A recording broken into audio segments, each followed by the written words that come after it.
ಎಲ್ಲರಿಗೂ ನಮಸ್ಕಾರ ವೀಕ್ಷಕರೇ. ಧನಸ್ಸು ರಾಶಿಯವರೇ, ಸಮಯ ಸಮೀಪಿಸುತ್ತಿದೆ. ಜುಲೈ 13, 14, 15 ಮತ್ತು 16 ದಿನಗಳ ನಂತರ ದೊಡ್ಡ ದೊಡ್ಡ ಗಂಡಾಂತರ ಬರಬಹುದು. ನಿಮ್ಮ ಜೀವನದಲ್ಲಿ ಈಗ ಕಷ್ಟಗಳೆಲ್ಲ ಅಂತ್ಯವಾಗುವಂತಹ ವಿಶೇಷವಾದ ಸಮಯ.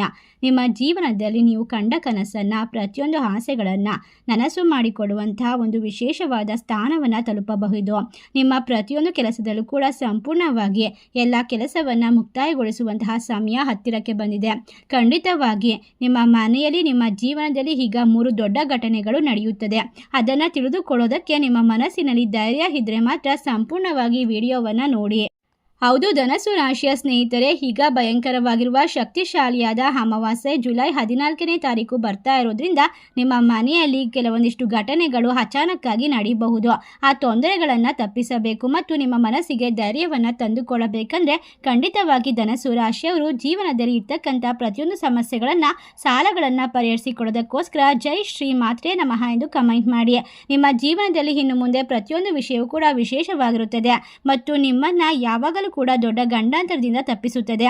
ಈ 3 ದೊಡ್ಡ ಗಂಡಾಂತರಗಳು ನಿಮ್ಮ ಜೀವನದಿಂದ ದೂರವಾಗುವಂತಹ ನಂತರ ವಿಶೇಷವಾಗಿರುವ ಸಂಪತ್ತು, ಅದೃಷ್ಟ, ಐಶ್ವರ್ಯ ನಿಮ್ಮನ್ನು ಹುಡುಕಿಕೊಂಡು ಬರುತ್ತದೆ. ಒಟ್ಟಾರೆಯಾಗಿ ನಿಮ್ಮ ಜೀವನದಲ್ಲಿ ಈಗ ಎಲ್ಲ ರೀತಿಯ ಕಷ್ಟಗಳನ್ನು ದೂರ ಮಾಡಿಕೊಳ್ಳುವಂತಹ ಅದೃಷ್ಟದ ಸಮಯವಾಗಿರುವಂತಹ ಸಂದರ್ಭ. ಈ ಸಂದರ್ಭದಲ್ಲಿ ನಿಮ್ಮ ಜೀವನದ ಆಸೆ ಆಕಾಂಕ್ಷೆಗಳನ್ನು ಸಂಪೂರ್ಣವಾಗಿ ನನಸು ಮಾಡಿಕೊಳ್ತೀರಾ. ಜುಲೈ 13, 14, 15, 16 ದಿನಗಳ ನಂತರ ನಿಮ್ಮ ಮನೆಯಲ್ಲಿ ಒಂದು ಅದ್ಭುತವಾದ ದೊಡ್ಡ ಘಟನೆ ಸಂಭವಿಸುತ್ತದೆ. ಇದನ್ನು ತಡೆಯಲು ಯಾರಿಂದ ಕೂಡ ಸಾಧ್ಯವಾಗೋದಿಲ್ಲ. ನಿಮ್ಮ ಮನೆಯಲ್ಲಿರ್ತಕ್ಕಂಥ ಪ್ರತಿಯೊಂದು ಸಮಸ್ಯೆಗಳು ಪರಿಹಾರವಾಗುತ್ತೆ. ಹೌದು, ಧನಸ್ಸು ರಾಶಿಯ ಸ್ನೇಹಿತರೆ, ನಿಮ್ಮ ಮನೆಯಲ್ಲಿರ್ತಕ್ಕಂಥ ಬಹಳ ಕಷ್ಟಕರವಾಗಿರುವಂತಹ ಎಲ್ಲ ರೀತಿಯ ಸಮಸ್ಯೆಗಳು, ಕಣ್ಣೀರು, ದುಃಖ, ನೋವು, ಅದರಲ್ಲೂ ಕೂಡ ಮುಖ್ಯವಾಗಿ ಸಾಲ ಬಾಧೆಯಿಂದ ಮುಕ್ತಿ ಸಿಗುತ್ತದೆ. ನಿಮ್ಮ ಜೀವನದಲ್ಲಿ ಈಗ ಆನಂದದ ಕಣ್ಣೀರನ್ನು ಸುರಿಸೋದು ಗ್ಯಾರಂಟಿ. ನಿಮ್ಮ ಕಣ್ಣಿನಿಂದ ನೀರು ಹೊರಬರುತ್ತದೆ, ಆದರೆ ಇದು ನಿಮ್ಮ ಭಾಗ್ಯವನ್ನು ಬದಲಾಯಿಸುತ್ತದೆ. ನನ್ನನ್ನು ನೋಡು, ಭಾಗ್ಯ ಬರುತ್ತದೆ ಎಂದು ಒಂದು ಪ್ರಾಣಿ ನಿಮ್ಮ ಹಿಂದೆ ಬೀಳುತ್ತದೆ. ಆ ಪ್ರಾಣಿಯನ್ನು ನೀವು ನೋಡಿದ ತಕ್ಷಣ ನಿಮ್ಮ ಕಷ್ಟಗಳೆಲ್ಲ ದೂರವಾಗುತ್ತದೆ. ಒಟ್ಟಾರೆಯಾಗಿ ಹಣಕಾಸು, ಶಾಂತಿ, ನೆಮ್ಮದಿ, ಅದೃಷ್ಟ, ಸಂಪತ್ತು, ಅಷ್ಟ ಐಶ್ವರ್ಯದಿಂದ ತುಂಬಿರುವಂತಹ ವಿಶೇಷವಾಗಿರುವ ಖಜಾನೆ ನಿಮ್ಮ ಮನೆಯ ಬಾಗಿಲಿಗೆ ಬರಲಿದೆ. ಅದನ್ನು ಕಂಡ ತಕ್ಷಣ ನಿಮ್ಮ ಜೀವನದಲ್ಲಿ, ನಿಮ್ಮ ಮನಸ್ಸಿನಲ್ಲಿ ಸಮಸ್ಯೆಗಳು ಪರಿಹಾರವಾಗುತ್ತೆ. ಹೌದು ಸ್ನೇಹಿತರೆ, ಧನಸ್ಸು ರಾಶಿಯವರೇ, ಈ ಭಯಂಕರವಾದ ಅಮಾವಾಸ್ಯೆಯ ನಂತರ ಒಂದು ಪ್ರಾಣಿ ನಿಮಗೆ ಅದೃಷ್ಟಕರವಾಗಿರುವಂತಹ ಸಮಯವನ್ನು ಸೃಷ್ಟಿಸುತ್ತದೆ. ಈ ಘಟನೆ ಮುಂದಿನ 48 ಗಂಟೆಯ ಒಳಗೆ ನಿಮ್ಮ ಮನೆ ಬಾಗಿಲನ್ನು ಪ್ರವೇಶ ಮಾಡುತ್ತದೆ. ನಿಮ್ಮ ಕಣ್ಣುಗಳಿಂದ ಧಾರಾಕಾರವಾಗಿ ನೀರು ಸುರಿಯುತ್ತದೆ. ಒಟ್ಟಾರೆಯಾಗಿ ನಿಮಗೆ ಅಪಾಯ ಕೂಡ ಬರುವಂತಹದ್ದು, ಅದೇ ರೀತಿ ಸವಾಲುಗಳು ಕೂಡ ಎದುರಿಸುವಂತಹ ಸಾಮರ್ಥ್ಯಗಳನ್ನು ಪಡೆದುಕೊಳ್ಬೇಕು. ಈ ಅಪಾಯವನ್ನು ನೀವು ಕಂಡ ತಕ್ಷಣ ದೊಡ್ಡ ಮಹಾಯುದ್ಧ ಪ್ರಾರಂಭವಾಗುವಂತಹ ನೆನಪಾಗುತ್ತದೆ. ಮುಂದಿನ ದಿನ ಕೆಲವು ಗಂಟೆಗಳ ನಿಮ್ಮ ಶತ್ರುಗಳ ಪಾದಪದ ಕೂಡ ತುಂಬಿ ತುಳುಕುತ್ತದೆ. ಅಷ್ಟೇ ಅಲ್ಲದೆ ನಿಮ್ಮ ಜೀವನದಲ್ಲಿ ನಡೆಯುವಂತಹ ಸತ್ಯವು ನಿಮ್ಮನ್ನು ಹುಚ್ಚರನ್ನಾಗಿ ಮಾಡುತ್ತೆ. ಕಳೆದ ವರ್ಷ ನಿಮಗೆ ದ್ರೋಹ ಮಾಡಿದಂಥವರು, ನಿಮ್ಮ ಕಣ್ಣಿನಿಂದ ಕಣ್ಣೀರು ಬರುವಂತೆ ಮಾಡಿದಂಥವರು, ನಿಮ್ಮ ಬೆನ್ನ ಹಿಂದೆ ಚೂರಿ ಹಾಕಿದಂಥವರು ಈಗ ಕೈಗೆ ಕೋಳ ಹಾಕಲ್ಪಡುತ್ತಾರೆ. ಅವರ ಜೀವನವು ನಿಮಗೆ ಒಂದು ನರಕವಾಗಿ ಭಾಸವಾಗುತ್ತದೆ. ಖಂಡಿತವಾಗಿ ಸಮಯ, ಶತ್ರುಗಳ ನಾಶ, ನಿಮಗೆ ವಿಪರೀತವಾದ ಜಯ ಸಿಗುತ್ತದೆ. ಹೌದು, ಧನಸ್ಸು ರಾಶಿಯವರೇ, ಜುಲೈ ಅಮಾವಾಸ್ಯೆ ಕಳೆದ ನಂತರ ನಿಮ್ಮ ಜೀವನದಲ್ಲಿ ಒಂದು ಕತ್ತೆಯಂತಹ ಪ್ರಾಣಿ ಕಣ್ಣಿಗೆ ಬೀಳುತ್ತದೆ. ಏಕೆಂದರೆ ನನ್ನನ್ನು ನೋಡು, ಅದೃಷ್ಟ ಬರುತ್ತದೆ, ಭಾಗ್ಯ ಬರುತ್ತದೆ ಎಂದು ಹೇಳುತ್ತದೆ. ಹಲವಾರು ವರ್ಷಗಳ ನಂತರ ನಿಮ್ಮ ಜೀವನದಲ್ಲಿ ಹೊಸತನ, ಸಂತೋಷ, ಅವಕಾಶಗಳ ಸುರಿಮಳೆ. ಸ್ನೇಹಿತರೆ, ಇಂದಿನ ವಿಡಿಯೋದಲ್ಲಿ ಸಂಪೂರ್ಣವಾಗಿ ಪ್ರಾಣಿಯ ಬಗ್ಗೆ ಎಲ್ಲವನ್ನ ಕೂಡ ತಿಳಿಸಿಕೊಡ್ತೇವೆ. ನಿಮ್ಮ ಅದೃಷ್ಟ ಯಾವ ರೀತಿ ಹೊಲಿದು ಬರುತ್ತದೆ, ನಿಮ್ಮ ರಾಶಿ ಚಕ್ರ ಚಿಹ್ನೆಯ ಈ ಒಂದು ವಿಶೇಷವಾಗಿರುವಂತಹ ಅದೃಷ್ಟಕ್ಕೆ ಮೊದಲನೇದಾಗಿರುತ್ತದೆ. ಒಟ್ಟಾರೆಯಾಗಿ ಧನಸ್ಸು ರಾಶಿಯವರಿಗೆ ಈ ಜಗತ್ತಿನಲ್ಲಿ ಯಾರೂ ಕೂಡ ಸಹಾಯ ಮಾಡಲು ಮುಂದೆ ಬರುವುದಿಲ್ಲ. ಅಂಥದ್ರಲ್ಲಿ ನಿಮ್ಮ ಜೀವನಕ್ಕೆ ನಿಮ್ಮ ಸ್ನೇಹಿತರಾಗಿರ್ಬೋದು, ಕುಟುಂಬ ಸದಸ್ಯರಾಗಿರಬಹುದು, ನೀವು ಕಷ್ಟದಲ್ಲಿದ್ದಾಗ ಎಲ್ಲರೂ ಕೂಡ ನಿಮ್ಮನ್ನು ಕೈ ಬಿಟ್ಟು ಹೋಗ್ತಾರೆ. ಅಂಥದ್ರಲ್ಲಿ ಅಸಾಧ್ಯವಾದಂತಹ ಕೆಲಸಗಳನ್ನು, ನಿಮ್ಮ ಈ ಬೆನ್ನ ಹಿಂದೆ ಪಿತೂರಿಗಳನ್ನು, ಇಲ್ಲ ಸಲ್ಲದ ಕೆಟ್ಟ ಪ್ರಚಾರಗಳನ್ನು ಮಾಡ್ತಾರೆ. ಆಗ ನಿಮ್ಮ ಜೀವನದಲ್ಲಿ ಒಂದು ಪ್ರಾಣಿಯ ದಯೆ ನಿಮ್ಮ ಮೇಲೆ ಬೀಳುತ್ತದೆ. ನಿಮ್ಮ ಎಲ್ಲ ರೀತಿಯ ಕಷ್ಟಗಳನ್ನು ಪರಿಹರಿಸುತ್ತದೆ. ಶ್ರೀಮಂತಿಕೆಯ ದಾರಿಗೆ ನಿಮ್ಮನ್ನು ಕರೆದುಕೊಂಡು ಹೋಗುತ್ತದೆ.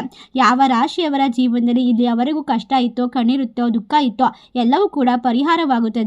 ಈ ದಿನದಿಂದ ನಿಮ್ಮ ಜೀವನ ಬದಲಾವಣೆಯನ್ನು ಖಂಡಿತವಾಗಿ ಪಡೆದುಕೊಳ್ಳುತ್ತೆ. ಏಕೆಂದರೆ ಇದು ದೊಡ್ಡ ಆಶೀರ್ವಾದಕ್ಕಿಂತ ಕಡಿಮೆ ಇಲ್ಲ ಅಂತ ಹೇಳಿದ್ರೆ ತಪ್ಪಾಗೋದಿಲ್ಲ. ಏಕೆಂದರೆ ದೊಡ್ಡದಾಗಿರುವಂತಹ ಅವಕಾಶಗಳ ಸುರಿಮಳೆ ಬಂದಾಗ ಸಿಹಿ ಸುದ್ದಿಗಳು ಸಿಗುವಂತಹ ಸಮಯ ಈಗ ನಿರ್ಮಾಣವಾಗ್ತಾ ಇದೆ. ಕಳೆದ ಹಲವಾರು ವರ್ಷಗಳಿಂದ ನಿಮ್ಮ ಸಂಬಂಧಿಕರಲ್ಲಿ ಒಬ್ಬರು ನಿಮ್ಮನ್ನು ನಾಶ ಮಾಡಲು ತುಂಬ ಪ್ರಯತ್ನಿಸ್ತಾ ಇದ್ರು. ಇಂದು ಅವರ ಜೀವನದಲ್ಲಿ ಈಗ ನರಕವಾಗಿರುವಂತಹ ಸಮಯ ಸೃಷ್ಟಿಯಾಗ್ತಾ ಇದೆ. ಹೌದು, ನಿಮಗೆ ಶತ್ರುಗಳ ಒಂದು ಕಾಟ ಹೆಚ್ಚಾಗಿತ್ತು ಮತ್ತು ನಿಮ್ಮ ಜೀವನದಲ್ಲಿ ಇನ್ನು ಮುಂದೆ ನಿಮ್ಮ ಶತ್ರುಗಳಿಂದ ರಕ್ತದ ಕಣ್ಣೀರನ್ನು ಸುರಿಸಿದ್ದೀರಾ. ನಿಮ್ಮ ಕಣ್ಣ ಮುಂದೆ ಅವರ ನಾಶವಾಗುತ್ತದೆ. ಒಟ್ಟಾರೆಯಾಗಿ ಧನಸ್ಸು ರಾಶಿಯವರ ಜೀವನ ಇನ್ನು ಮುಂದೆ ಅದ್ಭುತವಾಗಿರುತ್ತೆ, ನೆಮ್ಮದಿಯಾಗಿರುತ್ತದೆ. ಸಂಗಾತಿಯಿಂದ ಕೂಡ ವಿಶೇಷವಾದ ಸಿಹಿ ಸುದ್ದಿಯನ್ನು ಪಡೆದುಕೊಳ್ತೀರಾ. ಹೊಸದಾದ ಮನೆಯನ್ನು ಒಂದು ಖರೀದಿ ಮಾಡುವಂಥದ್ದಾಗಿರ್ಬೋದು, ಹೊಸ ಆಸ್ತಿಯನ್ನು ಖರೀದಿ ಮಾಡುವಂಥದ್ದಾಗಿರ್ಬೋದು. ನಿಮ್ಮ ಎಲ್ಲ ಸಂಬಂಧಗಳು ಕೂಡ ಈಗ ಸರಿ ಹೋಗುತ್ತೆ. ಮನೆಯಲ್ಲಿರ್ತಕ್ಕಂಥ ಭಿನ್ನಾಭಿಪ್ರಾಯಗಳು ದೂರವಾಗುತ್ತದೆ. ನಿಮ್ಮ ಜೊತೆಗೆ ಹಿತೈಷಿಗಳಂತೆ ನಾಟಕವಾಡಿ ನಿಮ್ಮ ನಾಶವನ್ನು ಬಯಸ್ತಿದ್ದಂತಹ ಶತ್ರುಗಳ ನಿಜವಾದ ಮುಖವಾಡ ಈಗ ನಿಮ್ಮ ಕಣ್ಣ ಮುಂದೆ ತೆರೆದುಕೊಳ್ಳುತ್ತದೆ. ನಿಮಗೆ ದ್ರೋಹ ಬಗೆದಂಥವರಲ್ಲಿ ಈಗ ಕಣ್ಣು ನೀರು ಸುರಿಯುತ್ತದೆ. ಅವರ ಕೆಲಸಗಳಿಂದ ಅವರು ನಾಶವನ್ನು ಅನುಭವಿಸ್ತಾರೆ.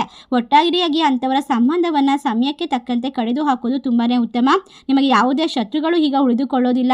ಅವರ ಒಳ್ಳೆಯತನ ನಿಮ್ಮ ಜೀವನದಲ್ಲಿ ಖಂಡಿತವಾಗಿ ಯಶಸ್ಸು, ಸಂಪತ್ತು ಮತ್ತು ನೆಮ್ಮದಿ ನಿಮ್ಮ ಮನೆಗೆ ಮರಳಿ ಬರುತ್ತದೆ. ಸ್ನೇಹಿತರೆ, ಇದನ್ನು ಹಗುರವಾಗಿ ತೆಗೆದುಕೊಂಡರೆ ನಿಮ್ಮ ಶತ್ರುಗಳು ನಿಮ್ಮ ಮೇಲೆ ಮಾಡುವಂತಹ ತಾಂತ್ರಿಕ ಕ್ರಿಯೆಯನ್ನು ಯಾರೂ ಕೂಡ ತಡೆಯೋದಕ್ಕೆ ಸಾಧ್ಯವಾಗೋದಿಲ್ಲ. ಅವರು ನಿಮ್ಮನ್ನು ಸಂಪೂರ್ಣವಾಗಿ ನಾಶ ಮಾಡಬಹುದು. ನಿಮ್ಮ ಕಷ್ಟಗಳು ಕಣ್ಮರೆಯಾಗುವಂತಹ ವಿಶೇಷವಾದ ಸಮಯದಲ್ಲಿ ನೀವು ಸಣ್ಣ ತಪ್ಪಿನ ಮೂಲಕ ಎಲ್ಲವನ್ನ ಕೂಡ ನಾಶ ಮಾಡ್ಕೊಳ್ತೀರಾ.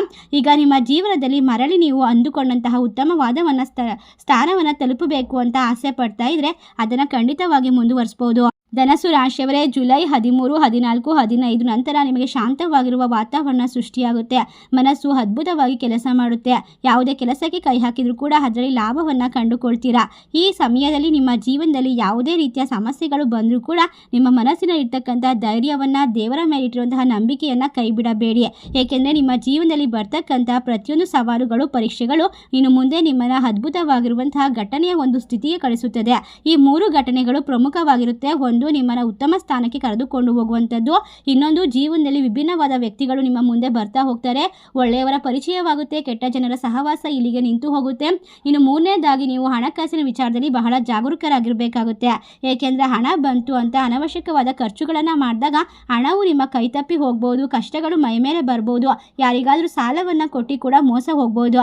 ನಿಮ್ಮ ಜೀವನದಲ್ಲಿ ಕಷ್ಟ ಸುಖವು ಎಲ್ಲವನ್ನ ಕೂಡ ಸರಿಸಮಾನವಾಗಿ ತೆಗೆದುಕೊಳ್ಳುವಂತಹ ಸಮಯವನ್ನು ಈಗ ನೀವು ಪರಿಸ್ಥಿತಿಗಳನ್ನು ನಿರ್ಮಿಸಿಕೊಳ್ತೀರಾ. ಈಗ ಎಲ್ಲ ರೀತಿಯ ತೊಂದರೆಗಳು ನಿಮ್ಮಿಂದ ದೂರವಾಗುತ್ತೆ. ನೀವು ಅಂದುಕೊಳ್ಳುವಷ್ಟರಲ್ಲಿ ನಿಮ್ಮ ಜೀವನ ಯಾವುದೇ ರೀತಿಯ ಕೆಟ್ಟ ಘಟನೆಗಳು ಕೂಡ ನಡೆಯೋದಿಲ್ಲ. ಹೌದು ಸ್ನೇಹಿತರೆ, ನಿಮ್ಮ ಜೀವನದಲ್ಲಿ ಇನ್ನು ಮುಂದೆ ಒಳ್ಳೆಯ ಸುದ್ದಿಗಳು ಬರ್ತಾ ಹೋಗುತ್ತೆ. ಅದ್ಭುತವಾಗಿರುವ ಸಮಯ ಸೃಷ್ಟಿಯಾಗುತ್ತೆ. ಈ ಸಮಯದಲ್ಲಿ ತೆಗೆದುಕೊಳ್ಳುವಂತಹ ಪ್ರತಿಯೊಂದು ನಿರ್ಧಾರವು ನಿಮ್ಮ ಭವಿಷ್ಯಕ್ಕೆ ಭದ್ರ ಬುನಾದಿ ಆಗುತ್ತೆ. ನಿಮ್ಮ ಭವಿಷ್ಯದ ತೊಂದರೆಗಳನ್ನು ದೂರ ಮಾಡ್ಕೊಳ್ತೀರಾ. ಒಟ್ಟಾರೆಯಾಗಿ ನಿಮ್ಮ ಜೀವನದಲ್ಲಿ ಈಗ ಸಂಪೂರ್ಣವಾಗಿ ಹಣದ ಸುರಿಮಳೆ ಸುರಿಯುತ್ತದೆ. ಹಣಕಾಸಿನಲ್ಲಿ ಲಾಭ ಸಿಗುತ್ತದೆ. ವೃತ್ತಿ, ವ್ಯಾಪಾರ, ವ್ಯವಹಾರದಲ್ಲಿ ಅದ್ಭುತವಾಗಿರುವ ಫಲಿತಾಂಶವನ್ನು ಕಂಡುಕೊಳ್ತೀರಾ. ಅದನ್ನು ನೋಡಿ ಸಹಿಸದೇ ಇರುವಂತಹ ಕೆಲವೊಂದಿಷ್ಟು ವ್ಯಕ್ತಿಗಳು ನಿಮ್ಮ ವಿರುದ್ಧವಾಗಿ ತಾಂತ್ರಿಕ ಕ್ರಿಯೆಯನ್ನು ಆಚರಿಸಬಹುದು. ನಿಮ್ಮನ್ನು ಬಹಳ ದಿನದಿಂದ ಎತ್ತರದಿಂದ ನೋಡಕ್ಕೆ ಬಯಸದೇ ಇರುವಂಥವರು ನಿಮ್ಮನ್ನು ಕೆಳಗೆ ಬೀಳಿಸುವಂತಹ ಪ್ರಯತ್ನವನ್ನು ಮಾಡ್ತಾರೆ. ಈ ಸಮಯದಲ್ಲಿ ಖಂಡಿತವಾಗಿ ನಿಮ್ಮ ಜೀವನದಲ್ಲಿ ಈ ಘಟನೆಗಳು ನಿಮ್ಮ ನಿದ್ರೆಯನ್ನು ಕೆಡಿಸುತ್ತದೆ. ಅವರ ಮನಸ್ಸು ಅಲ್ಲೋಲ ಕಲ್ಲೋಲವಾಗುತ್ತದೆ. ಆದ್ದರಿಂದ ತಾಂತ್ರಿಕ ಕ್ರಿಯೆಗಳು, ಕೆಟ್ಟ ಆಚರಣೆಗಳ ಮೂಲಕ ನಿಮ್ಮನ್ನು ನಾಶ ಮಾಡ್ತಾರೆ. ಅಪಾರವಾಗಿರುವಂತಹ ಸಂಪತ್ತನ್ನು ಬರಮಾಡ್ಕೊಳ್ತೀರಾ. ನಿಮ್ಮ ಜೀವನದಲ್ಲಿ ಇನ್ನು ಮುಂದೆ ಯಾವುದೇ ತಪ್ಪನ್ನು ಕೂಡ ಮಾಡಬೇಡಿ. ನಾವು ತಿಳಿಸುವಂತಹ ಸಣ್ಣ ಪುಟ್ಟ ತಪ್ಪುಗಳಿಂದ ದೂರವಿರಿ. ನೀವು ಮಾಡುವಂತಹ ಚಿಕ್ಕ ತಪ್ಪು ನಿಮ್ಮ ಜೀವನವನ್ನು ಭೂಮಿಯ ಕೆಳಗೆ ಇಳಿಸಬಹುದು. ನೀವು ಆಕಾಶದ ಎತ್ತರಕ್ಕೆ ಹೋಗುವಂತೆ ವಿಶೇಷವಾಗಿರುವ ಸ್ಥಾನವನ್ನು ತಲುಪುವಂತಹ ಒಂದು ವಿಶೇಷವಾದ ಬಲ, ಶಕ್ತಿ ಇದ್ರೂ ಕೂಡ ಕೆಲವೊಂದಿಷ್ಟು ತಪ್ಪುಗಳು ನಮ್ಮನ್ನು ನಾಶ ಮಾಡಿಬಿಡುತ್ತದೆ. ಯಾಕಂದರೆ ಯಾರನ್ನ ಕೂಡ ಅತಿಯಾಗಿ ನಂಬೇಡಿ. ಹಣಕಾಸಿನ ವಿಚಾರದಲ್ಲಿ ಯಾರನ್ನೂ ಕೂಡ ನೀವು ಕೆಟ್ಟದಾಗಿ ನೀವು ನಿರ್ವಹಿಸ್ಕೊಳ್ಬೇಡಿ. ಈ ಸಮಯದಲ್ಲಿ ಒಂದು ಪ್ರಾಣಿ ನಿಮ್ಮ ಜೀವನಕ್ಕೆ ಅದೃಷ್ಟವನ್ನು ತಂದುಕೊಡುತ್ತದೆ. ಕೆಲವು ಪ್ರದೇಶದಲ್ಲಿ ಒಂದು ನಂಬಿಕೆ ಇದೆ. ಅದನ್ನು ನೀವು ತಿಳಿದುಕೊಂಡಾದ ನಂತರ ಆ ಕಥೆಯ ಬಗ್ಗೆ ಇರ್ತಕ್ಕಂಥ ಕೆಟ್ಟ ಅಭಿಪ್ರಾಯಗಳು ದೂರವಾಗುತ್ತದೆ. ಹೌದು ಸ್ನೇಹಿತರೆ, ನಿಮ್ಮ ಮನೆ ಮತ್ತು ನಿಮ್ಮ ಜೀವನದಲ್ಲಿ ಈಗ ನನ್ನನ್ನು ನೋಡು ಭಾಗ್ಯ ಬರುತ್ತದೆ ಎಂಬ ಪ್ರಾಣಿಯ ಮೂಲಕ ಒಂದು ಅದೃಷ್ಟ ಬರುತ್ತದೆ. ಏಕೆಂದರೆ ಕತ್ತೆ ಕಷ್ಟಪಟ್ಟು ದುಡಿಯುವಂಥದ್ದು ಸಹನೆ ಮತ್ತು ತಾಳ್ಮೆಯ ಸಂಕೇತವೆಂದು ಪರಿಗಣಿಸಲಾಗುತ್ತೆ. ಬೆಳಗ್ಗೆ ಕತ್ತೆಯನ್ನು ನೋಡುವುದು ಕೆಲವು ಪ್ರದೇಶಗಳಲ್ಲಿ ಅದ್ಭುತವಾಗಿ ಶುಭವೆಂದು ಪರಿಗಣಿಸಲಾಗುತ್ತೆ. ಜೀವನದಲ್ಲಿ ಪರಿಶ್ರಮ, ವಿನಯ ಮತ್ತು ನಿರಂತರ ಪ್ರಯತ್ನ ಮಾಡಿದರೆ ಯಶಸ್ಸು ಸಿಗುತ್ತದೆ ಎಂಬ ಸಂದೇಶವನ್ನು ಕತ್ತೆ ಸಕಾರಾತ್ಮಕವಾಗಿ ನೆನಪಿಸುತ್ತದೆ. ಕೆಲವು ತಾಂತ್ರಿಕ ಮತ್ತು ವಿಶೇಷವಾದ ವೈಜ್ಞಾನಿಕವಾಗಿ ಕೂಡ ಜ್ಯೋತಿಷ್ಯದಲ್ಲೂ ಕೂಡ ಕತ್ತೆಯನ್ನು ನೋಡಿದರೆ ಖಂಡಿತವಾಗಿ ಹಣ, ಅದೃಷ್ಟ ಅಥವಾ ಭಾಗ್ಯ ಬರುತ್ತದೆ. ಈ ಸಂದರ್ಭದಲ್ಲಿ ಭಾಗ್ಯವು ನಮ್ಮ ಪರಿಶ್ರಮ, ಸರಿಯಾದ ನಿರ್ಧಾರಗಳು ಮತ್ತು ಸಂದರ್ಭಗಳ ಮೇಲೆ ಕೂಡ ಅವಲಂಬಿತವಾಗಿರುತ್ತೆ. ಕತ್ತೆಯನ್ನು ಆಧ್ಯಾತ್ಮಿಕ ಮಹತ್ವ ಮತ್ತು ಜ್ಯೋತಿಷ್ಯದ ದೃಷ್ಟಿಕೋನದಿಂದ ಕೂಡ ವಿಶೇಷವಾಗಿರುವಂಥದ್ದು ಅಂತ ಪರಿಗಣಿಸಲಾಗುತ್ತೆ. ಈ ಸಂದರ್ಭದಲ್ಲಿ ಕತ್ತೆ ಎಂದರೆ ಕೆಲವರಿಗೆ ಕೇವಲ ಹೊರೆ ಹೊರುವ ಪ್ರಾಣಿ ಎಂಬ ಭಾವನೆ ಇರುತ್ತದೆ. ಆದರೆ ಭಾರತೀಯ ಸಂಪ್ರದಾಯದಲ್ಲಿ ಅದಕ್ಕೂ ಕೂಡ ವೈಜ್ಞಾನಿಕವಾಗಿ ಆಧ್ಯಾತ್ಮಿಕವಾಗಿ ಕೆಲವೊಂದಿಷ್ಟು ಸಾಂಕೇತಿಕವಾಗಿರುವಂತಹ ಸ್ಥಾನವಿದೆ. ಕತ್ತೆಯನ್ನು ನೋಡಿದರೆ ಪರಿಶ್ರಮ, ತಾಳ್ಮೆ ಮತ್ತು ಸಹನೆ. ಅದು ಯಾವಾಗಲೂ ಕೂಡ ದೂರು ನೀಡದೆ ತನ್ನ ಕೆಲಸವನ್ನು ನಿರಂತರವಾಗಿ ಮಾಡುತ್ತದೆ. ಆದ್ದರಿಂದ ಕತ್ತೆ ನಮಗೆ ಒಂದು ಮಹತ್ವದ ಜೀವನದ ಪಾಠವನ್ನು ಹೇಳುತ್ತದೆ. ಯಶಸ್ಸನ್ನು ಪಡೆಯಬೇಕಾದರೆ ಅದೃಷ್ಟಕ್ಕಿಂತ ಹೆಚ್ಚಾಗಿ ಪರಿಶ್ರಮ ಮತ್ತು ಸಹನೆ ಮುಖ್ಯ ಎಂಬ ಸಂದೇಶವನ್ನು ನೀಡುತ್ತದೆ. ಕೆಲವು ಜನಪದ ಪ್ರಕಾರ ಈ ರಾಶಿ ಚಕ್ರದವರಿಗೆ ಈ ಜೀವನದಲ್ಲಿ ಹೊಸ ಆರಂಭ, ಕಷ್ಟಗಳನ್ನು ಎದುರಿಸುವಂತಹ ಶಕ್ತಿ, ಧೈರ್ಯದ ಸಂಕೇತ. ಅಷ್ಟೇ ಅಲ್ಲದೆ ನೀವು ಇಲ್ಲಿಯವರೆಗೆ ಅನುಭವಿಸಿದಂತಹ ಪ್ರತಿಯೊಂದು ಸಮಸ್ಯೆ ಕೂಡ ಆಧ್ಯಾತ್ಮಿಕ ದೃಷ್ಟಿಯಿಂದ ಕತ್ತೆ ನಿಮಗೆ ವಿನಯವನ್ನು ಕಲಿಸುತ್ತದೆ. ಅಹಂಕಾರವನ್ನು ಬಿಟ್ಟು ಸರಳವಾಗಿ ಬದುಕಿದರೆ ಜೀವನದಲ್ಲಿ ನಿಜವಾದ ಸಂತೋಷ ಮತ್ತು ಯಶಸ್ಸು ದೊರೆಯುತ್ತದೆ ಎಂಬ ಸಂದೇಶವನ್ನು ನೀಡುತ್ತದೆ. ಪ್ರತಿಯೊಂದು ಜೀವಿಯೂ ಕೂಡ ಅಮೂಲ್ಯವಾಗಿರುವಂತಹ ವಿಶೇಷತೆಯನ್ನು ಹೊಂದಿರುತ್ತದೆ. ಒಟ್ಟಾರೆಯಾಗಿ ಜ್ಯೋತಿಷದ ಪ್ರಕಾರ ಈ ಸಂದರ್ಭದಲ್ಲಿ ಗ್ರಹಗಳ ಸ್ಥಿತಿ ವ್ಯಕ್ತಿಯ ಕರ್ಮ ಮತ್ತು ಪ್ರಯತ್ನಗಳೊಂದಿಗೆ ಸಂಬಂಧವನ್ನು ಹೊಂದಿರುತ್ತದೆ. ಕತ್ತೆಯನ್ನು ನೋಡುವುದರಿಂದ ಭಾಗ್ಯ ಬದಲಾಗುತ್ತೆ, ಅದೃಷ್ಟ ಬರುತ್ತದೆ. ಆದರೆ ಕತ್ತೆಯ ಗುಣಗಳನ್ನು ಅಳವಡಿಸಿಕೊಂಡರೆ ನಿಮ್ಮ ಜೀವನದಲ್ಲಿ ಯಶಸ್ಸು ಕಟ್ಟಿಟ್ಟ ಬುತ್ತಿ. ಕತ್ತೆಯ ಗುಣಗಳು ಪರಿಶ್ರಮ, ಸಹನೆ ಮತ್ತು ತಾಳ್ಮೆ, ಪ್ರಾಮಾಣಿಕತೆಯಿಂದ ಬದುಕುವಂಥದ್ದು. ಇದು ಉತ್ತಮವಾಗಿರುವಂತಹ ಫಲಿತಾಂಶವನ್ನು ಜೀವನದಲ್ಲಿ ಎಂದಿಗೂ ತಂದುಕೊಡುತ್ತದೆ. ನಿಮಗೆ ನೀಡುವ ಜೀವನದ ಸಂದೇಶದಲ್ಲಿರುತ್ತದೆ. ಕಷ್ಟ ಬಂದಾಗ ಕುಗ್ಗದೆ, ಸುಖ ಬಂದಾಗ ಹಿಗ್ಗದೆ, ಶ್ರಮವನ್ನು ಗೌರವಿಸುವುದು ಮತ್ತು ತಾಳ್ಮೆಯಿಂದ ಗುರಿಯತ್ತ ನಡೆಯುವುದು ಎಂಬ ಪ್ರತಿದಿನದ ಪಾಠವನ್ನು ಕಲಿಸುತ್ತದೆ. ಖಂಡಿತವಾಗಿ ನಿಮ್ಮ ಜೀವನದಲ್ಲಿ ಕೆಲವು ಭಾಗ್ಯವು ಶುಭ ಸಂಕೇತಗಳಿಂದ ಬರುತ್ತದೆ. ಸತ್ಕರ್ಮ, ಪರಿಶ್ರಮ, ಪ್ರಾಮಾಣಿಕತೆ ಮತ್ತು ದೇವರ ಮೇಲಿನ ನಂಬಿಕೆ ಸಮನ್ವಯದಿಂದ ಜೀವನದಲ್ಲಿ ಶಾಶ್ವತ ಯಶಸ್ಸು ಮತ್ತು ಸಂತೋಷ ದೊರೆಯುತ್ತದೆ. ನಿಮ್ಮ ಜೀವನದಲ್ಲಿ ಎಂಥದೇ ಶತ್ರುಗಳು ನಿಮ್ಮ ಮೇಲೆ ತಂತ್ರ ಮಂತ್ರಗಳನ್ನು ಮಾಡಿದರೂ ಕೂಡ, ಕೆಟ್ಟ ಕಣ್ಣಿನ ದೃಷ್ಟಿಗಳನ್ನು ಬಿಟ್ಟು ಕೂಡ ಈ ಸಮಯದಲ್ಲಿ ಎಲ್ಲವನ್ನ ನೀವು ದೂರ ಮಾಡ್ಕೊಳ್ತೀರಾ. ಮನೆಯಲ್ಲಿ ಸಿಹಿ ಸುದ್ದಿ ಕೇಳಿ ಬರುತ್ತದೆ. ಸಂತೋಷದ ಸಮಯ ಶುರುವಾಗುತ್ತದೆ. ಹಲವಾರು ವರ್ಷಗಳಿಂದ ಕೋರ್ಟ್ ಕೇಸ್ ವ್ಯವಹಾರದಲ್ಲಿ ಇರ್ತಕ್ಕಂಥ ಅಡೆತಡೆಗಳನ್ನು ಈ ಒಂದು ಪ್ರಾಣಿಯನ್ನು ನೋಡಿದ ತಕ್ಷಣ ದೂರ ಮಾಡ್ಕೊಳ್ತೀರಾ. ಯಾವುದೇ ಸಾಲಗಳಿರ್ಬೋದು ಅಥವಾ ಹಲವಾರು ವರ್ಷಗಳಿಂದ ಪ್ರಯತ್ನ ಪಡ್ತಿರ್ತಕ್ಕಂತಹ ಜಾಬ್ ಸಿಗದೆ ಕಷ್ಟಪಡ್ತಿರ್ತಕ್ಕಂಥವರಿಗೆ ಈಗ ಶುಭ ಸುದ್ದಿ ಸಿಗ್ತಾ ಹೋಗುತ್ತೆ. ನಿಮ್ಮ ಜೀವನದಲ್ಲಿ ಬಾಸ್ ನಿಮ್ಮನ್ನು ಮೆಚ್ಚಿಕೊಳ್ತಾರೆ. ಸಹೋದ್ಯೋಗಿಗಳಿಂದ ಸಹಕಾರ ಸಿಗುತ್ತೆ. ಒಟ್ಟಾರೆಯಾಗಿ ಹೊಸ ಹೊಸ ಅವಕಾಶಗಳ ಸುರಿಮಳೆ ಸುರಿಯುತ್ತದೆ. ನಿಮ್ಮನ್ನು ಯಾವ ರೀತಿ ಶ್ರೀಮಂತಿಕೆಯ ಒಂದು ದಾರಿಗೆ ಕರೆದುಕೊಂಡು ಹೋಗಿಬಿಡಬೇಕು ಅಂತ ಭಗವಂತ ಆಸೆ ಪಡ್ತಿದ್ದಾನೋ ಅಂತಹ ಜೀವನದ ಒಂದು ದಾರಿಯನ್ನು ನೀವು ಸೃಷ್ಟಿಸಿಕೊಳ್ಳಬಹುದು. ಅಷ್ಟೇ ಅಲ್ಲದೆ ವಿದೇಶಕ್ಕೆ ಹೋಗಲು ಬಯಸುವಂತಹ ವ್ಯಕ್ತಿಗಳಿಗೆ ವಿದೇಶದಿಂದ ದೊಡ್ಡ ಆಫರ್ಗಳು ಬರಬಹುದು. ಮನೆಯಲ್ಲಿ ಹಲವಾರು ವರ್ಷಗಳಿಂದ ಮದುವೆಯಾಗಿ ಮಕ್ಕಳಿಲ್ಲದೆ ಇರುವಂತಹ ದಂಪತಿಗಳಿಗೆ ಪುತ್ರ ಸಂತಾನವಾಗುವಂತಹ ಒಂದು ಸಿಹಿ ಸುದ್ದಿ ಕೂಡ ಸಿಗುತ್ತೆ. ಇನ್ನು ಮುಂದೆ ನಿಮ್ಮ ಕಷ್ಟಗಳನ್ನೆಲ್ಲ ಪರಿಹರಿಸ್ಕೊಳ್ತೀರಾ. ನೆಮ್ಮದಿಯ ನಿದ್ರೆಯನ್ನು ಮಾಡ್ತೀರಾ. ಮನಸ್ಸು ಶಾಂತವಾಗಿರುತ್ತೆ. ನಿಮ್ಮ ಜೀವನಕ್ಕೆ ಈಗ ಸಾಕ್ಷಾತ್ ಮಹಾಲಕ್ಷ್ಮಿಯ ರೂಪದಲ್ಲಿ ಕತ್ತೆಯ ಒಂದು ಆಶೀರ್ವಾದ ಸಿಗುತ್ತದೆ. ನೀವು ಯಾವುದೇ ರೀತಿಯ ಪ್ರಯಾಣ ಮಾಡುವಾಗಾಗಿರ್ಬೋದು ಅಥವಾ ಮೊಬೈಲ್ನಲ್ಲಿ ಸ್ಕ್ರೋಲಿಂಗ್ ಮಾಡುವಾಗಾಗಿರ್ಬೋದು ಅಥವಾ ಟಿವಿಯ ಮೂಲಕವಾಗಿರ್ಬೋದು ಈ ಒಂದು ಕತ್ತೆಯ ಪ್ರಾಣಿಯನ್ನು ನೋಡಿದಾಗ ನಿಮ್ಮ ಮನಸ್ಸಿನಲ್ಲಿ ಇರ್ತಕ್ಕಂಥ ಆಸೆಗಳನ್ನು ಹೇಳ್ಕೊಳ್ಬೇಕು. ನನ್ನ ಜೀವನ ಅದ್ಭುತವಾಗಿದೆ ಎನ್ನುವಂತಹ ಮಾತನ್ನು ಹೇಳಬೇಕು. ಖಂಡಿತವಾಗಿ ಸಣ್ಣ ಪ್ರಯಾಣವನ್ನು ನಿಮ್ಮ ಜೀವನದಲ್ಲಿ ನಡೆಸೋದಾದರೆ ಈ ಒಂದು ವಿಷಯವನ್ನು ಮರಿಬೇಡಿ. ಯಾವತ್ತೂ ಕೂಡ ನಿಮ್ಮ ಕೈಲಾದಷ್ಟು ಸಹಾಯವನ್ನು ಕಷ್ಟದಲ್ಲಿ ಇರ್ತಕ್ಕಂಥವ್ರಿಗೆ ಮಾಡಿ. ಮನಸ್ಸನ್ನು ಶಾಂತವಾಗಿಟ್ಕೊಳ್ಳಿ, ಸಂತೋಷವಾಗಿಟ್ಕೊಳ್ಳಿ. ಯೋಗ ಮಾಡುವಂಥದ್ದು, ಧ್ಯಾನ ಮಾಡುವಂಥದ್ದು, ಒಳ್ಳೆಯ ಪುಸ್ತಕಗಳನ್ನು ಓದುವಂಥದ್ದು ಮತ್ತು ಪ್ರಾಣಿ ಪಕ್ಷಿಗಳಿಗೆ ಕುಡಿಯಲು ನೀರು ಇಡುವಂಥದ್ದು.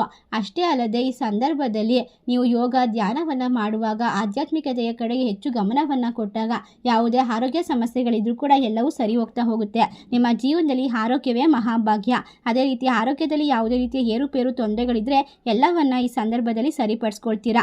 ನಿಮ್ಮ ಪರಿಶ್ರಮವನ್ನು ನೀವು ನಂಬಿದಾಗ ಸಂತೋಷದ ಕ್ಷಣಗಳನ್ನು ಅನುಭವಿಸಬಹುದು. ಯಾವುದೇ ರೀತಿಯ ಕೆಟ್ಟದಾದಂತಹ ಪರಿಸ್ಥಿತಿಗಳು ನಿಮ್ಮನ್ನು ಏನೂ ಮಾಡೋದಕ್ಕೆ ಸಾಧ್ಯವಿಲ್ಲ. ಇನ್ನು ಮುಂದೆ ಶ್ರೀಮಂತಿಕೆ ಬರುತ್ತದೆ, ನೆಮ್ಮದಿ ಬರುತ್ತದೆ. ಅದ್ಭುತವಾದ ಕೆಲಸದಲ್ಲಿ ಲಾಭವನ್ನು ಪಡೆದುಕೊಳ್ತೀರಾ. ಈಗ ಸಮಯ ನಿಮ್ಮದಾಗಿರುತ್ತೆ. ಈ ಸಮಯವನ್ನು ಸಂತೋಷ ಮತ್ತು ಶಾಂತಿಯಿಂದ ನೆಮ್ಮದಿಯಿಂದ ನಿರ್ವಹಿಸುವಂತಹ ಚಾಣಾಕ್ಷತನ ಮತ್ತು ಬುದ್ಧಿವಂತಿಕೆ ನಿಮ್ಮಲ್ಲಿ ಇರಬೇಕು. ಈಗ ಸೋಲಿಗೆ ನಿಮ್ಮ ಜೀವನದಲ್ಲಿ ಜಾಗ ಇರೋದಿಲ್ಲ. ಸಂಪೂರ್ಣವಾಗಿ ನಿಮ್ಮ ಮನೆ ಮತ್ತು ಮನಸ್ಸು ಬದಲಾಗುತ್ತೆ. ನಿಜವಾದ ಒಂದು ಆಶೀರ್ವಾದವನ್ನು ಪಡೆದುಕೊಳ್ಳೋಕೆ ಸಿದ್ಧರಾಗಿರ್ತೀರಾ. ಈ ಸಮಯದಲ್ಲಿ ಖಂಡಿತವಾಗಿ ಓಂ ನಮೋ ಭಗವತೆ ವಾಸುದೇವಾಯ ನಮಃ ಮಂತ್ರವನ್ನು ತಪ್ಪದೆ 108 ಬಾರಿ ಜಪಿಸಿ ಮಹಾಶಿವನ ಆಶೀರ್ವಾದವನ್ನು ಪಡೆದುಕೊಳ್ಳಿ. ಮನೆಯಲ್ಲಿ ತುಳಸಿಯ ಮುಂದೆ ಪ್ರತಿದಿನ ತುಪ್ಪದ ದೀಪವನ್ನು ಬೆಳಗಿಸಿ. ಖಂಡಿತ ನಿಮ್ಮ ಜೀವನದಲ್ಲಿ ಎಲ್ಲವೂ ಶುಭವಾಗುತ್ತದೆ. ಅದೃಷ್ಟ ಭಾಗ್ಯ ನಿಮ್ಮನ್ನು ಸಂಪೂರ್ಣವಾಗಿ ಸುತ್ತುವರಿಯುತ್ತದೆ. ಈ ಮಾಹಿತಿ ನಿಮಗೆಲ್ಲ ಇಷ್ಟವಾಗಿದ್ದರೆ ನಿಮ್ಮ ಫ್ರೆಂಡ್ಸ್ ಆ್ಯಂಡ್ ಫ್ಯಾಮಿಲಿಗೆ ಶೇರ್ ಮಾಡಿ. ನಮ್ಮ ಚಾನಲ್ಗೆ ಸಬ್ಸ್ಕ್ರೈಬ್ ಮಾಡಿ. ಸರ್ವೇ ಜನ ಸುಖಿನೋ ಭವಂತು. ಧನ್ಯವಾದಗಳು.